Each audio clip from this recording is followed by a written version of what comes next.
How to use custom accordion icons in Squarespace.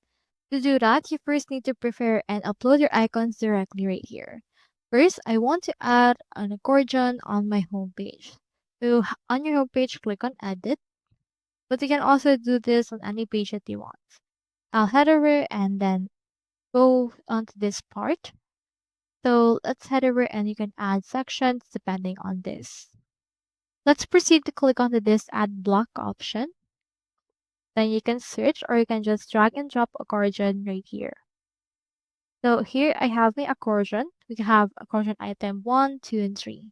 In order to change the actual items right here, just head over to the pages and then edit the website tools associated with this. You can also click on each accordion item and change the title, the description, and onto the design right here, you can change the description, expansion, and here you can see the icon.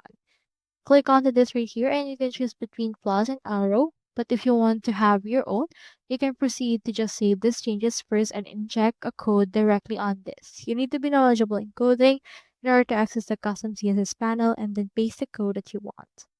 So that's all there is today and I hope this video helped you out.